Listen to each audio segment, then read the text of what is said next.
Finishing these final little uploads as we go live here. Then we're jumping in. How's everybody doing? Happy Wednesday.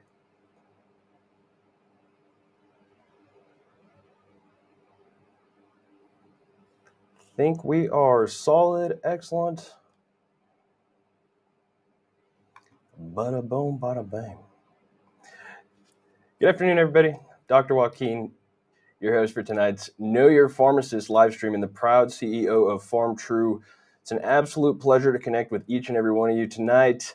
We've collaborated and brainstormed a captivating lineup that's both interesting and scientifically grounded. We're here to bridge the gap between science and community, to collaborate on the journey of wellness, and to share the latest, most creative insights in the world of pharmacy and health. Our goal: to make science not just productive, but also relatable, to turn complex topics into conversations, and to ensure that you, our valued viewers, leave not just informed, but inspired. We've got a great show ahead, packed with expert insights, innovative breakthroughs, and heartwarming community stories. Together, guys, we'll explore the fascinating world of pharmacy, dive deep into the latest tech innovations, and celebrate the power of community and collaboration. This one's going to be a good one, guys. So whether you are a longtime viewer over my 1+ month launch, or joining us today for the first time, or sometime now in the future watching back, I'm thrilled to have you with us.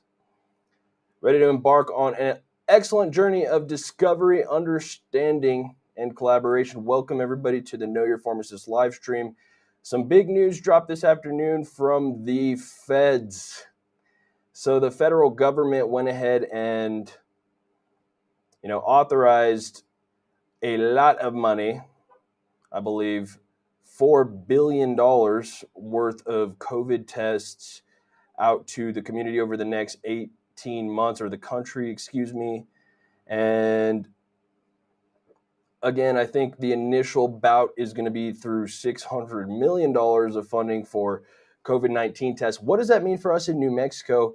So we've already had access to the COVID-19 test through working with independent pharmacies or Walgreens and CVS. I believe you have had access to get a free COVID-19 test through your insurance. So again, that was something that was in the works and should still be in the works. But if you all can recall, during the actual pandemic, what happened was people could actually put in orders for COVID tests to keep at home. The tests show up in the mail. So again, Joe Biden has officially approved it today, that the federal website where Americans can request free COVID-19 tests will begin to accept orders, I believe as soon as like today or tomorrow. So when that website gets launched, absolutely make sure to post that. But I haven't seen any sort of website link yet for the COVID test ordering federally. And it should be 4 free COVID tests per household. So, good to keep in hand, especially during this winter season, as that sun starts to set just a little bit earlier, guys. Going to get a little bit colder and things happen fast. So, keeping COVID tests at home, rapids, may just save you a trip to the doctor, may just, save a little bit of time there in terms of how are you going to address a certain situation. Obviously, a lot of the times you might have a confirmatory test or not, but everybody's going to be able to get those 4 free ones in the mail like very soon. If not, like by the end of today, that website should be launched and you should be able to get it already under your insurance. But this one is for every single household in America. So whether or not you have insurance, go ahead and get your 4, right? Might as well have them, especially if somebody else needs them or something like that. It's nice to keep in the first aid kit there to some degree in households, right? So that's what we're talking about for our Pharmacist Frontline, brought to everybody by Pharmtrue. Again, the new COVID-19 vaccines should be rolled out. I think Walgreens here in town is the first to get the COVID-19 vaccines, and that's great. But it should be rolling out everywhere else, if not like today or the next day, they are dropping in rapidly. So everybody above the age of 6 months is eligible for the new COVID-19 vaccine booster. Cool. Pfizer and Moderna, some people have been one way or another. They're all mRNA COVID vaccines now, guys. I mean, get what's available. That's my take. But what's my take? Anyways, just kidding. Tech talk. Let's move on. All right. So talking about, September being also Suicide Awareness Month, researchers using artificial intelligence to measure recovery from treatment-resistant depression. This is an interesting little article here that I'm going to segue as well into the Enlightenment Hour, talking about deep brain stimulation and that as well. But let's take a look.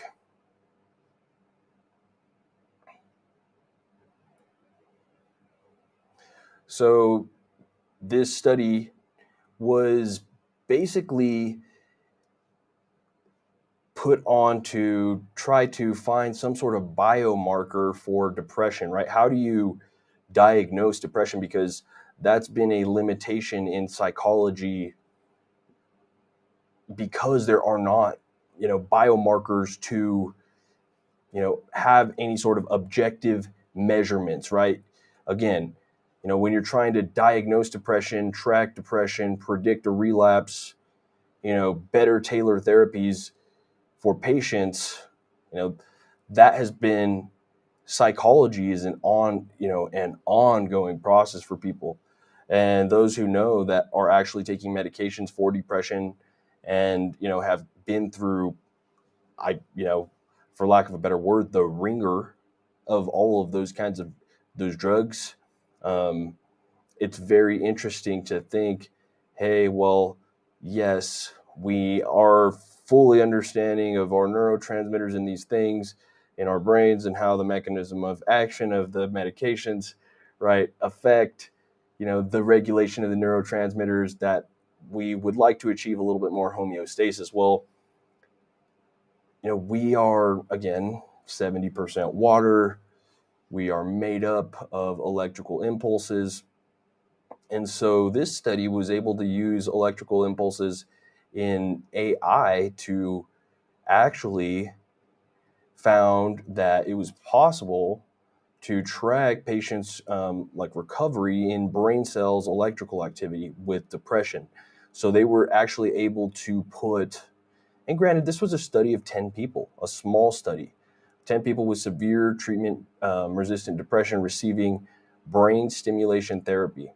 Researchers used electrodes to record brain activity and later fed scans into a homegrown, basically artificial intelligence system. And they found that through there, it was possible to track patients' recovery through the changes in brain cells' electrical activity. So, it's just more conceptual basis there, because most people are going to think, hey, I want to perhaps have an electrode, put into my brain with deep brain stimulation, a surgery that has to be done, which, may actually be, truly beneficial. And it's interesting there that you can note a correlation there between, right, finding a actual biomarker for depression, right, as is in this study, and then addressing it through deep brain stimulation, other switches of outcomes, and where, you may think somebody is on that brink of recovery from depression, you may be able to catch 5 weeks out, 10 weeks out, the true signs that, hey, this person needs that correction because they are, boom, on that path, right? So when you look at that in terms of a driver of data for psychology and how psychologists could help, people get outcomes that they want, it's cool. So looking here, patients with treatment-resistant depression experience a wide variety of debilitating symptoms, including persistent negative mood, anhedonia, psychomotor retardation, and suicidal thoughts. While many patients with treatment-resistant depression who receive experimental subcolossal cingulate deep brain stimulation have responded to continuous stimulation with durable symptom relief, the clinical management in these patients is often complex due to a number of interacting factors. So where you look at that, this is where the study of what they're looking at in the brain, the stimulation through the electrodes, and the different parts of the brain, because when they're distinguishing a depressed brain, they were able to look at the alpha levels and the beta levels in the brain, where you can see and kind of start predicting those frequencies for treatment-resistant depression, and how the brain may be sick, quote unquote. So where it's looking here, identifying differences between the brain responses and all of that. It gets very, very technical, guys. We're not going to get into the meat of the data there. And a lot of people might be saying, hey, there is no way in God's green earth that I would ever put an electrode in my brain. But deep brain stimulation is a thing, and where you start looking at the structural changes that they want to show, white matter abnormality correlates of transition. So basically showing here, previous studies have shown that incomplete white matter pathway activation affects therapeutic outcomes. But, they're looking at this entire system here and the relationships between how the brain is going to work and what the disease looks like. And they were truly able to get patterns there with all of that artificial intelligence and the generative AI, to identify. And what the outcome was, really is, yes, digital biomarkers were able to be actually detected to measure depression. There still needs to be a little bit more research, obviously, into how that looks, but psychiatry, again, suffers from the idea truly that we do not have biomarkers to know how to treat people. Those who are in long-term care facilities, things like that, those who are taking antipsychotics, and granted, this is not exactly treatment-resistant depression, it's different clinical presentations. As far as you can get to diagnosing it, the treatment of it can truly, truly vary. And for some people, that journey is frustrating, and I understand, completely. So, how can you quantify depression recovery? How can you see if somebody's actually been getting better? It can be there. And that's where I'm looking at, the next segment here in our Enlightenment Hour, deep brain stimulation. So what is it, right? Showing you guys, right? Surgeons implant one or more small wires called leads or electrodes in the brain during a surgical procedure. The leads receive a mild electrical stimulation from a small pulse generator implanted in the chest. Proper patient selection, precise placement of the electrodes, and adjustment of the pulse generator are essential for DBS surgery. So anyways, how does it work? Right now, again, it's for Parkinson's, essential tremor, dystonia. But this is where the newer studies are showing perhaps maybe some benefits in depression, OCD, Tourette's. And it's an entire process, surgery.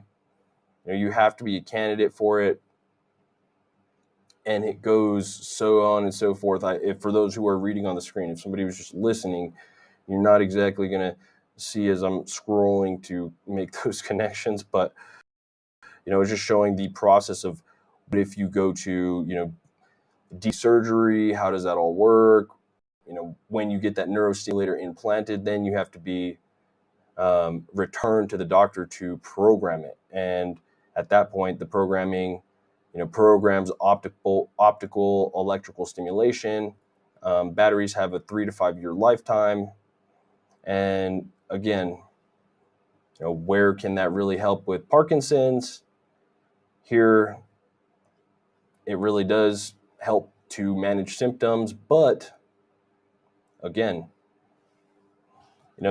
there's probably a lot more there that is yet to be uncovered. We are full of electrical impulses, but you wouldn't want to be on such a place where you felt vulnerable. And of course, when you're choosing like John Hopkins medicine and something like that to evaluate, hey, are you going to have deep brain stimulation done? I mean, sure, right? Anyways,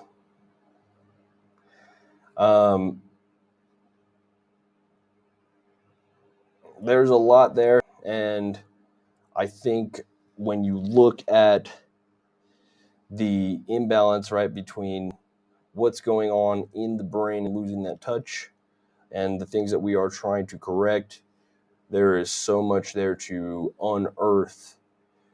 And, us humans have that uncanny ability to continue to explore that for the rest of our lives, right? We are wanderers, and, I think wandering in the right direction is all the way that we need to do that.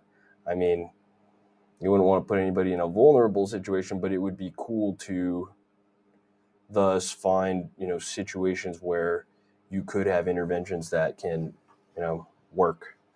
And, it's good for technology to be able to start identifying and start being able to connect with one of the most, advanced technological devices on the planet, which is the human brain. And so it's cool stuff. I mean, some people are completely against, ever having anything implanted in the brain, but getting down to a deep state of a brain, levels and waves there, it's achievable, right, through things like, meditation, sound, different ways, right? And we've talked a little bit about that on the podcast, other ways to achieve that stimulation if unable to do so, in these other probably tried and true every other manner. I mean, deep brain stimulation can maybe help to rewire that. And I think that's a cool part to talk about. Always interesting to consider, the different types of tech that might be out there. What if someday all of a sudden Parkinson's is no longer a thing, and people were able to just do it with some sort of a chip implant in the body or the brain or whatever that might be. You never know how it's all going to present itself, but I think it's going to be pretty cool the way it does someday. So cool.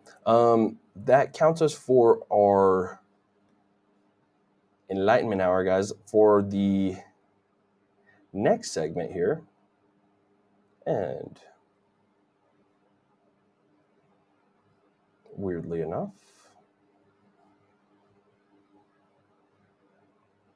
talking about our herbal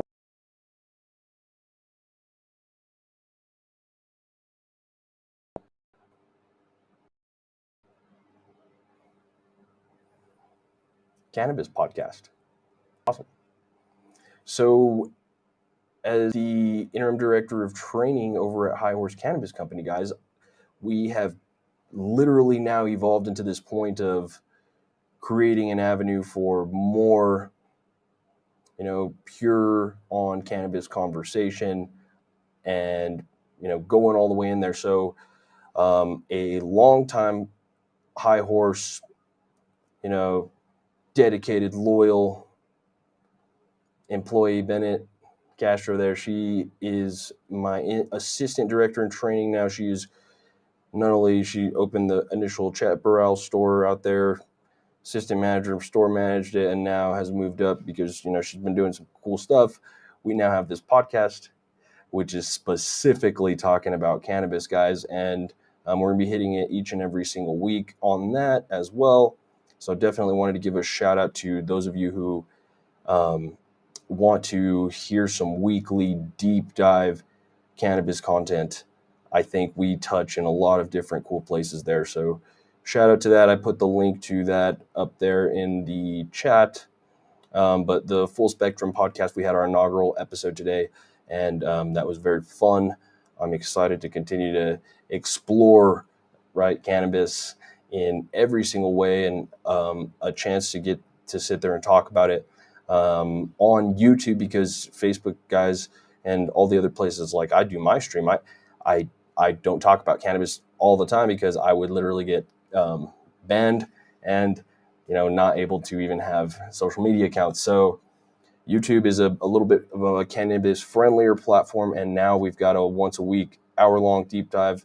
We were talking about everything from lube to terpenes today. It was very interesting conversations, definitely. So a little shout out to all of that as well.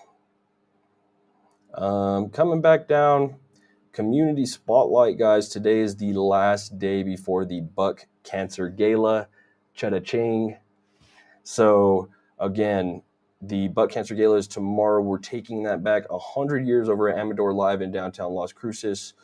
We are on an absolute grind out there to try to make sure that we can put a dent on cancer research. We've raised almost about $10,000 so far, and the silent auction, I'm assuming we are going to hit some good numbers there too.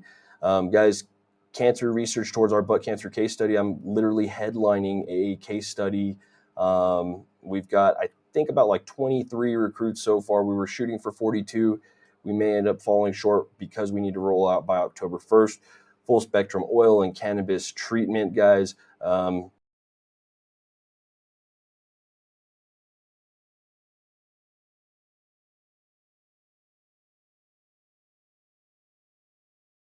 Home style, interactive dinner, fantastic and fun. Everything you could possibly imagine. That is all good. So tickets up in the corner. Come tomorrow. Get the password. Come on in. Find out the who did, the who done, and food, money going to cancer. Pretty much, that is the next 24 hours of my life. We'll have a quick little podcast tomorrow before we go on to the gala. But that is that's the plan. Gala time, baby, for sure. Got to get that all that good attire there.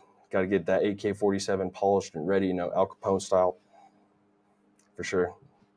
Just kidding. Anyways, Men's Health Minute, guys, because we were talking a little bit about depression sort of over this overarching theme of today's episode. What I wanted to get into here was, sharing just some interesting article here, Australian health article, but it gives some good depression in men key facts and statistics looking here, right? Men, 1 in 8 experience it at some point in time. Men are more likely to be aware of the physical aspects of depression, such as feeling tired or losing weight, rather than changes in how they feel.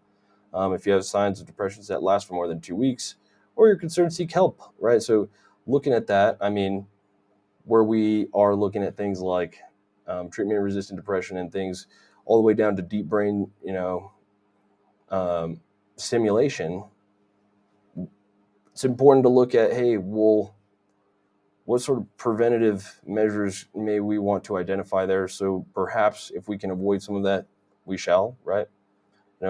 Identifying and being acknowledging and noticing that, some sort of depression may exist in the life of a man as you are a man, or, as a man in your life is a difficult thing there, right? Because again, men are going to be adept to toughing it out and things like that.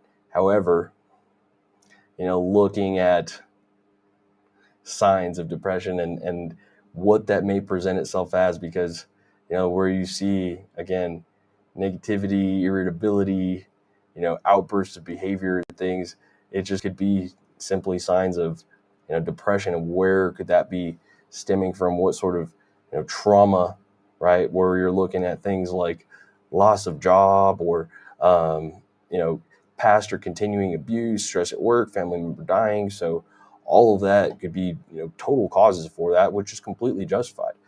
But again, men can be super quick to bury it and start, right, trying to self-treat with drugs and alcohol, and or, not, finding other ways to outlet that feeling and help themselves. So again, how do you present that help to a man, especially when it's particularly difficult to share emotions?